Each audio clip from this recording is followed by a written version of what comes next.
Hello everyone, I just wanted to make a little video and really touch base on this issue. It's very, very important in this country. And this comes right after preceding the massive shooting in Minnesota. And I not only pray for them because I am religious, I hold true to my faith, but I do not let that interfere with politics. That is one of my biggest points. But I am heartbroken by this. It's heart-wrenching to see this happen in a country where we are supposed to be guaranteed unalienable rights of liberty, of freedom, and this is really the Democratic plank that I fall in line with. Democrats deliver, Republicans don't. Here's my proof. First, we'll start off nationally. How about that? We'll start off nationally.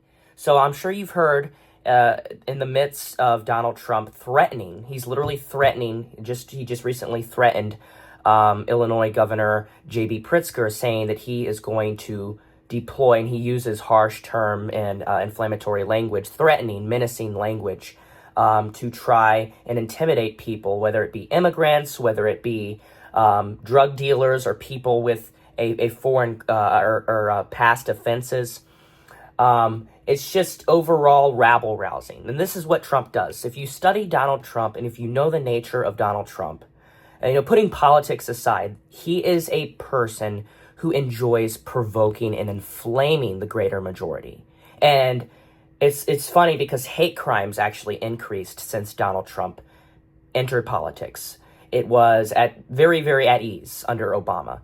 Hate crimes, we began to become more of an inclusive nation and a non-discriminatory nation. And then Donald Trump came along, and it really, really put a flamethrower on gasoline.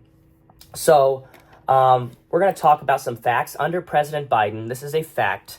This is a statistical fact. It is not in a matter of opinion. It's not left-wing bullshit. It is a fact that has been authenticated by many resources. Biden's administration claimed that violent crime marked a 50-year low under Biden and Harris's presidency.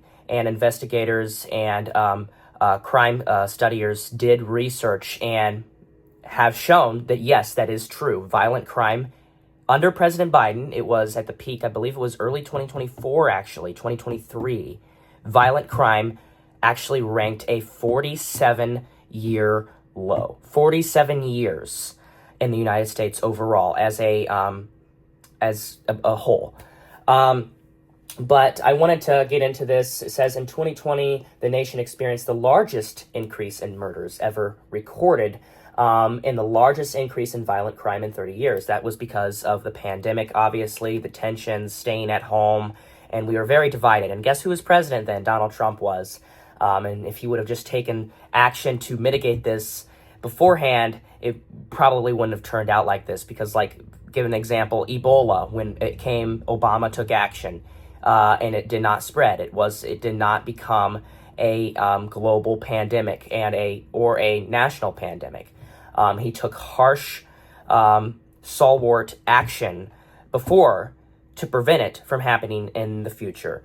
Donald Trump did not, and in fact, he's actually, many health experts say that they are predicting another pandemic to come within some time, and we are cutting research in vaccines. Vaccines save lives, that has been proven.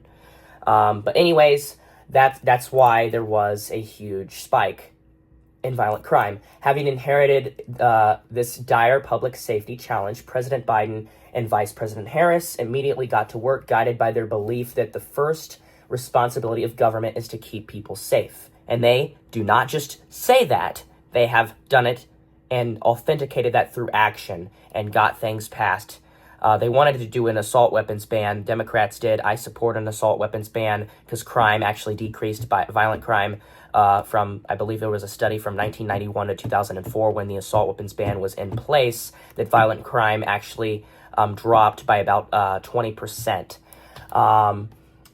There was not enough research done on it. But Republicans came together and passed With Biden, very few Republicans actually passed the bipartisan Safer Communities Act, which actually gave an increased funding and funding police officers and mental health specialists, because they have determined, scientists and a lot of people who do investigative research into this have showed that crime is higher when mental health is a challenge. That is a proven fact. Because when you either do not get sleep, when you're addicted to alcohol, when you're on drugs, you're under the influence, your brain in a natural way, in a natural sense, starts to erode and spiral out of control. And we see this with Donald Trump every single day. He's up in the middle of the night. He's posting these long, demented rants on True Social in the middle of the night. And it's actually scary seeing this from the president of the United States, seeing that he didn't even do this even years ago. He did do it, but not in the middle of the night, like every single day. I mean, it was occasional, just the attention-seeking tweets that he's always done. But this is next level, petrifying stuff. This is nothing to be satirical about. This is a president of the United States who is sending armed forces into cities. This was huge backlash. And this is why. But you can do this. Look this up. A report on record low crime during the Biden-Harris administration. Use ChatGPT. Gather and pull sources, and you will see that crime has went down under the Biden-Harris administration due to their passage of the Bipartisan Safer Communities Act and additional funding for mental health providers and suicide hotlines and veterans PTSD hotlines and providing health care to veterans. That has statistically shown that there was a huge plummet in crime. Next up, we'll see Los Angeles. This was a report, the lowest, projected to be the lowest in 60 years. This was 2020. This was published in 2025, and reports from 2024 because of the national executive action. Los Angeles approaches historic low in crime rate, nearly 60 years. Now we will look at Chicago, the most recent victim of domestic terrorism by this president. You talk about domestic terrorism. Where is the Republican Party at? Didn't they used to be like, oh, national security threat this, national security threat that? Donald Trump is a literal, open, just staggeringly terroristic of a person. And we've seen many people, this is alleged, but you can only speculate because he said this in the past, and almost all of his former advisors even came, like John Bolton and many other noble figures during his first administration. But people in the second administration across seas have actually disclosed that Donald Trump shared secret top nuclear information with them. The president of the United States, that is supposed to be confidential. That is supposed to be classified, just like he stole classified documents. And you see people investing into his crypto. It's just so weird how it happens like this. And people do not see it. They're blind. They do not see it. They have the eyes. They have the ears. They do not see it. They do not hear it. And that is so unfortunate in this country.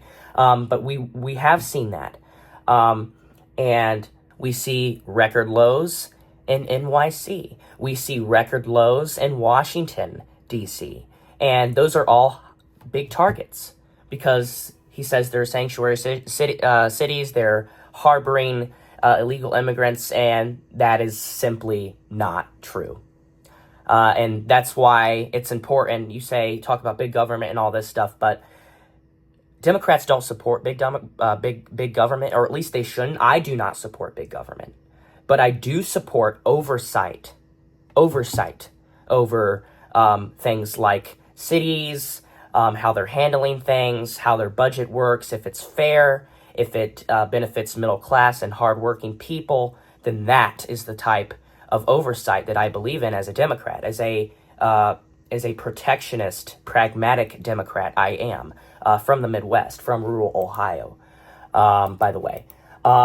But we see this, and getting into more statistics in Chicago very quickly. Overall crime has decreased from last year to the present moment. This is 2025, August 25th, 2025. Article released an overall 33% reduction in homicides and 38% reduction in shootings.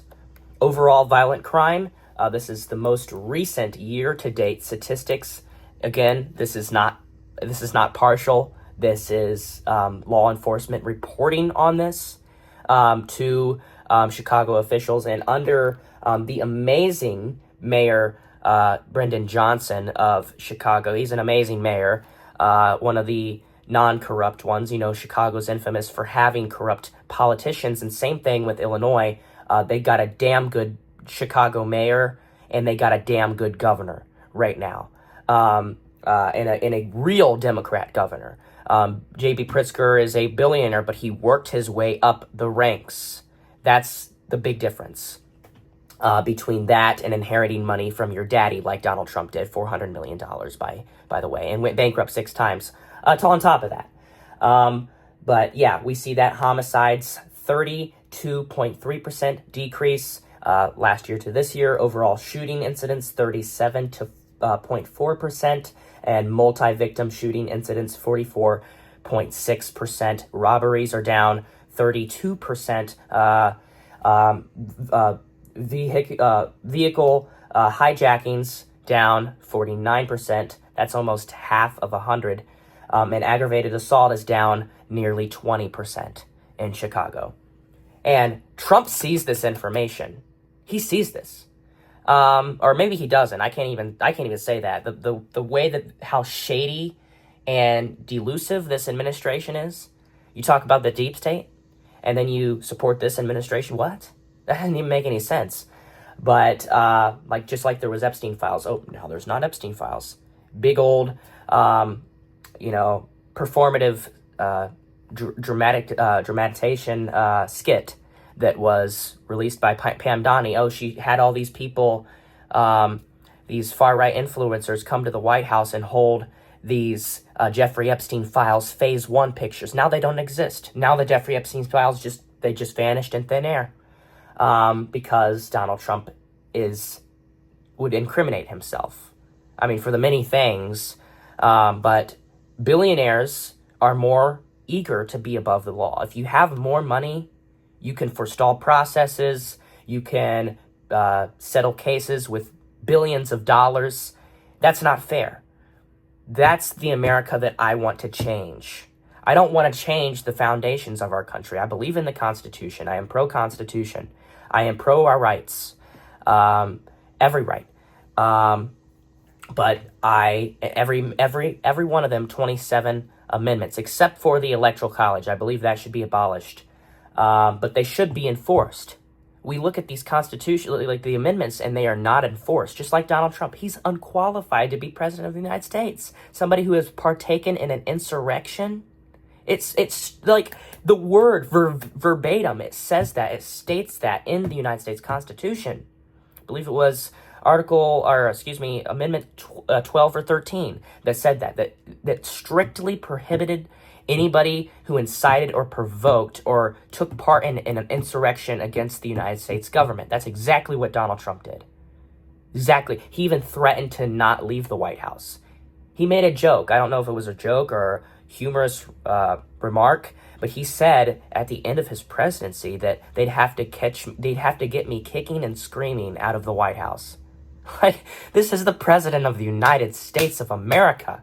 I mean, what are we doing here? Even Ronald Reagan was phenomenal compared to this right here. Bush was phenomenal compared to both Bushes. I mean, you look at this nonsense, and people talk about Ronald Reagan. They never talk about this. Ronald Reagan raised taxes significantly because he needed to balance the budget with those huge tax cuts for the rich, which still, by the way, disproportionately affect our society and has led to the largest unemployment, has led to the largest income, wealth, inequality in our nation's history. But people don't talk about how even Reagan had some common ground. He worked across the aisle. He was a great communicator. He was very, very intellectual, very, very astute and smart. He knew what he was doing as president. He knew why he wanted to be president. And it resulted in short-term economic growth. I'll give him that. But it really did, at the end of the day, it resulted in long-term middle-class harm. But even him, tear down this wall, is what Ronald Reagan said. Even he can say that.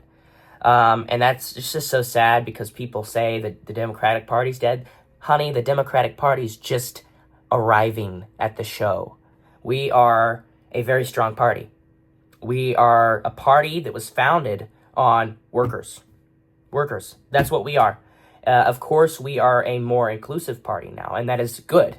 If anything, that's doing things to improve our party. Because we, every 4 years, when we lose an election, we do a reevaluation and reassessment of our entire party. And Republicans do not do that. They don't do that. They go with what does not work. And it's just so funny, because now look at the gridlock that we have in this country. Nothing is getting done through Congress. It's all executive orders by Donald Trump. Donald Trump is the dictator of this country right now. He shouldn't be. America should not have a dictator. He is currently the dictator of this country, because he has everything handed to him over a silver platter at the stroke of a pen. And I hope you guys enjoyed this video. It was very, I was aiming to be informative. I was aiming to be, help you listen to me, listen to my perspective. And I very, very much want to hear your perspective in the comments below. Again, it's democracy. This is what I'm all about. Let me know what you think. Let me know if you agree with any of my points, and let me know additional information if you have additional information in the comments below. Thank you guys. See you guys in the next one. Bye.